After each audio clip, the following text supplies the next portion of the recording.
again to Roxana, who's been helping so much with this. So we have heard from high-level leaders in government, industry, and there's another really important element in terms of promoting nuclear as a climate solution, and that would be non-government organizations, civil society organizations that are encouraging political leaders to take action, that are providing analysis and guidance to support policies and initiatives, and they bring additional stakeholders and supporters to the table.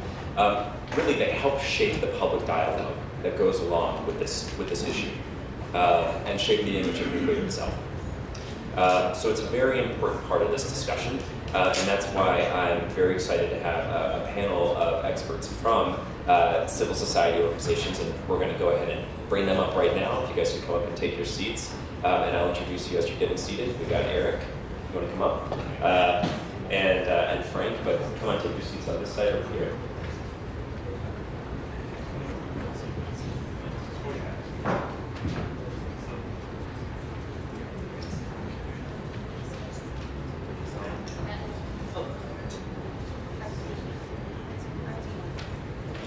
Can this one, yeah, great, thank you. All right, so here we are over here. Thank you for staying with us. So very excited to have this panel joining me. To my immediate left is Eric Meyer, who is the Executive Director of Generation Atomic. And this is an organization that is building grassroots support for nuclear and building enthusiasm around the opportunities for nuclear. And to his left, we have Lina Andriolo. And Lina's day job is as an engineering researcher for EDF, but she's here with us today in her role as Vice President of the International Youth Nuclear Congress. And that's an organization of thousands of young people who are in science and technology fields around nuclear. And they work on educating and engaging with the public on the benefits of nuclear. And then to her left, we have Dr. Frank Hiroshi-Lin. Frank is a visiting researcher at the University of Tokyo, and here today he's going to be representing the Anthropocene Institute, which is a San Francisco-based group that provides education and analysis to help the public and policymakers with decisions. And that includes all clean energy sources, in addition, or that also includes nuclear among clean energy sources. And then finally, we are really pleased to have with us Amelia Janich. And Amelia is the External Relations Manager at the European Nuclear Society. She's here today representing Nuclear for Climate. And Nuclear for Climate is an organization that is made up of several nuclear professional societies representing thousands of scientists and other professionals in nuclear around the globe. And they have a mission of promoting awareness of the environmental attributes of nuclear energy, particularly as a climate solution. So we, in the interest of saving some time and getting right into the meat of things, wanted to jump into discussion. And one thing that I thought we could kick off with would be, after talking about the role that NGOs play and how they are a good contributor to this overall effort, I'd love it if you all could talk about some of the experiences either that you've personally been involved with or where you've seen others in the NGO and advocacy space really make a difference for nuclear. So another way to put that would be, what is a time when the actions of civil society really make concrete steps forward? Anybody can jump in with you? Yes, I can start. So the positive movement happened actually at COP24 in Paris, where 150 different nuclear associations came together and they showed their pride that they are working in nuclear. And this was the launch of the Nuclear for Climate movement. And I think this is a very good sign that from the bottom, the grassroots initiatives, the society is vocal on nuclear and showing their pride being in nuclear sector.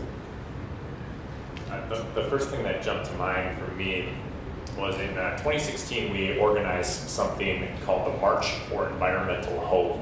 It was a 5-day march it started in San Francisco and ended in Sacramento in California to try to save Diablo Canyon, California's last power plant. And one power plant that represents 21% of California's clean energy. It's kind of incredible. Just we had a feeling that they were going to announce the closure date of this plant, and that's why we planned the march. And they announced the closure on the Tuesday before the march was going to begin on Friday.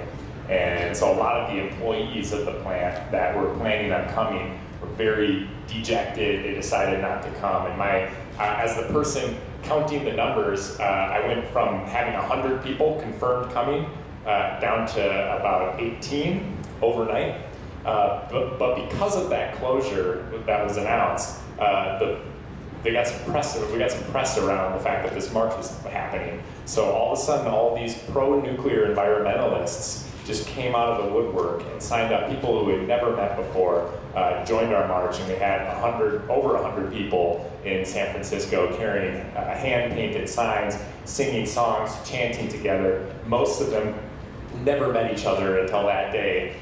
So we know that there's people out there that support this technology, and it's been incredible to see that shift over the last few years, and I'm hoping that we can accelerate it for the sake of everyone here and for people in the future. Frank, do you have something to add? Sure. So if you've been following political developments in Asia, Taiwan recently had referendums, and the populists decided that they want to move away from the government's stance of doing away with nuclear, so that they should reconsider nuclear as one of their options. And some of the people leading this movement are very vocal about the health costs associated with fossil fuels. I think the World Health Organization has been vocal about saying that 8 million people die from air pollution every year, and it is the largest single health risk around the world. In fact, for the very first time, they held their conference on global pollution and health back in October.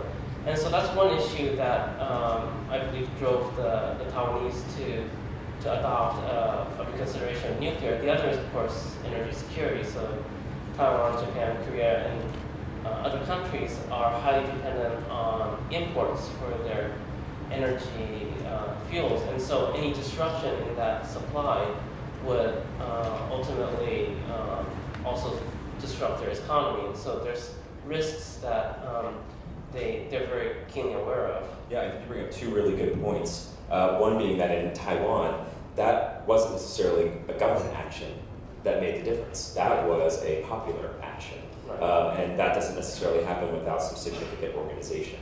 The other point that you brought up is that we are here talking about nuclear as a climate solution, which it very much is.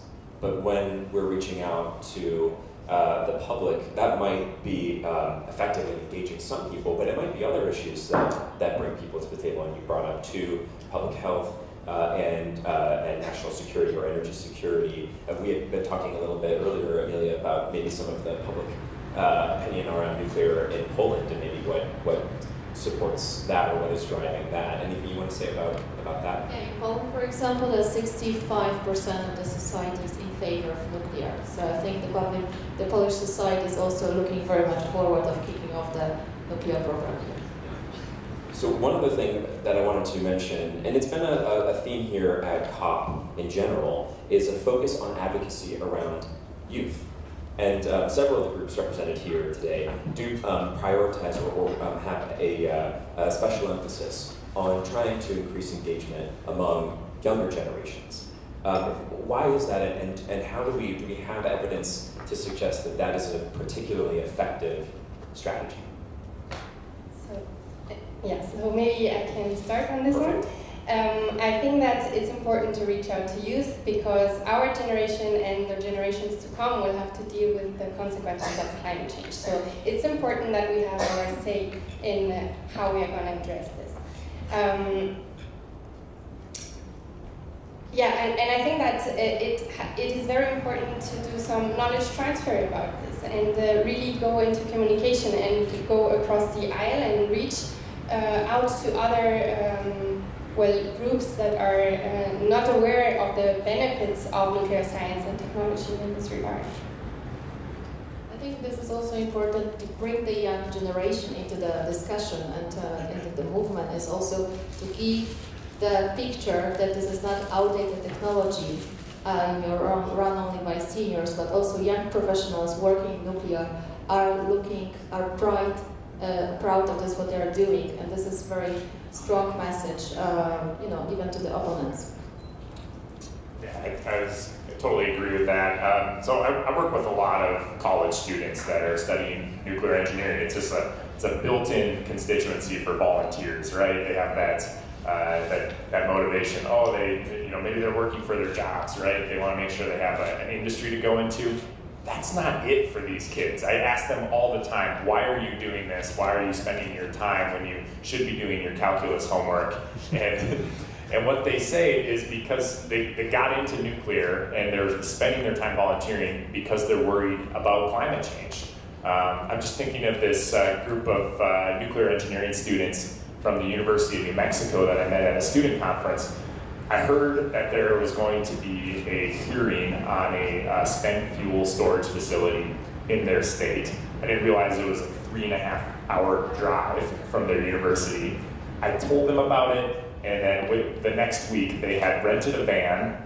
They had met with me to help develop their testimony and their speeches, and this group of 6 kids drove 3.5 hours to testify in favor of this facility and of nuclear energy in general. Get this, they were the only 6 people in that room, other than representatives from the Holtec, the company that was building the facility. They were the only 6 people in a room of 70 that spoke in favor of that project. And as a result, the newspaper article the next day said that both sides of the issue were represented. It quoted these students and their motivations for doing this as climate change and environmental, and it made a big difference for the people reading that story and hearing about it. And in my mind, and I think in the mind of several climate scientists, what they're doing is heroic. And anybody who's advocating for this technology right now at this point in time is a climate hero and deserves to be recognized as such. Let me just add a couple words. So I think in one of the recent MIT Tech Review articles, I noted that the number of students enrolling in nuclear programs has been increasing in the last few years, and that's driven by concerns for climate change. In Japan, there was a drop in enrollment after Fukushima's accident, but in recent years that's gone up from, I think it hit a minimum around 100, now back to around 300 students enrolling each year.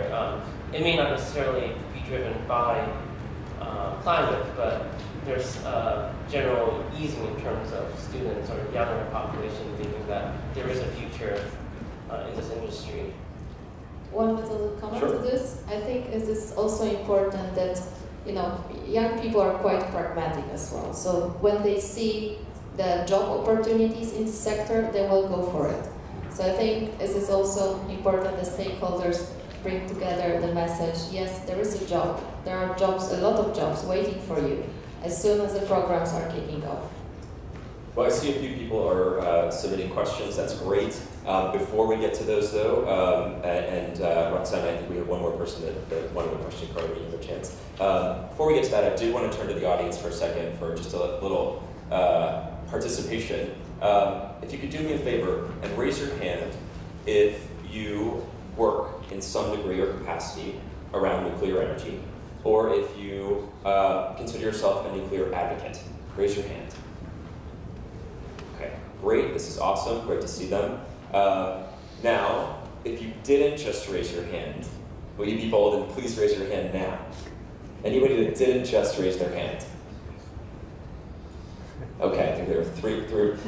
Well, extra special thank you and welcome to you all, because this is very important to make sure that we are talking to new people. I think it's so easy to talk amongst ourselves, and people self-select. You're scanning through some of these the offerings on the side events, and you're choosing to be here. But I would say there are very helpful things about talking to our group. We can encourage each other and we can learn from each other. But what are some ways that people who are enthusiastic about nuclear can break into other communities, can bring nuclear into other conversations that are going on that aren't just about nuclear, whether it's here at COP or elsewhere? The COP is a very good place because we all, take care of our planet, of our climate, of our air quality. So the people who are coming to our booth, which is, by the way, 149, so please come to Nuclear for Climate booth. Yesterday, for example, we had a person from Haiti who is concerned about global warming affecting his land. So he signed our petition because, he thinks that even if in his country there's no nuclear can help to mitigate the climate change, which will be then affecting Haiti. So I think this is a very good positive example of people coming and supporting and being in favor of the low carbon technology. There's a lot of different niches within the climate movement, right? There's the water people, the water niche, that are worried about water security, protecting water. Nuclear could desalinate, abundant quantities. I don't want to say unlimited, but knowing a lot of engineers, they would point their fingers at me and say, "No, don't say that." But so much vast quantities of water on scales we've never done before. So even if climate change gets really bad, which it looks like it's going to on the trends we're on right now, nuclear could help us adapt in those situations. No matter how much drought we have, we could still have a secure supply of water. There's other things too, like transportation. People who are really worried about how we decarbonize that sector and are maybe thinking a lot about electric vehicles right now. Nuclear could make the argument that we can provide clean electricity for those, but we can also help decarbonize the combustion infrastructure that we already have in planes, in ships, using high temperature steam electrolysis and manufacturing carbon neutral fuels. So I think we can get into both transportation and desalination, and there's probably a bunch more that I'm not even thinking of right now. So one last question that I wanted to ask before we head back to our seats and turn it over to questions would be, what would actually be a victory for nuclear at COP24 or maybe COP25? What would you consider, what steps, what actions, what improvements or acknowledgements should we be striving for in conferences like this? So I think that in order to achieve a win, there is a tight link to energy security, for example. So personally, I'm half French, half German, and my two countries address this in very different ways. France recently announced a balanced low-carbon energy mix combining nuclear and renewables. Germany made the choice to replace nuclear with renewables, and for this transition also to use coal. So I think that a win at COP would really be to acknowledge that nuclear is a low-carbon energy source, and that we really need it in order to achieve our climate goals, our worldwide climate goals, and that it is only by having a coexistence of nuclear and renewables that we will be able to fight climate change. But I wonder, are there communiques, are there more mentions in the general proceedings? Are there concrete things that we should be aiming for? Maybe, if not again for this COP, but maybe for next COP. Any other thoughts on that? Yeah, we have at this COP a petition, which we want to give it to the COP24 president, Mr. Kurtika, that he sees, or in the negotiations, the nuclear is really seen as a low carbon technology, and we have to include it into the climate conversations. Great. And how can people find out about this petition if anyone here wants to sign? Is this open to the general public? Yeah, definitely this is open, and we are collecting the signatures. As I mentioned, a lot of people coming to sign it, even when they are not really directly involved in the nuclear sector, or they don't have nuclear in the country. And for different reasons, they sign it, and they are happy to support this petition. So come find Amelia if anyone does want to sign that. So we want to make some time for questions, and maybe the best thing to do would be keep these panelists up here, and if there's a question for the previous panel, we can bring them a microphone.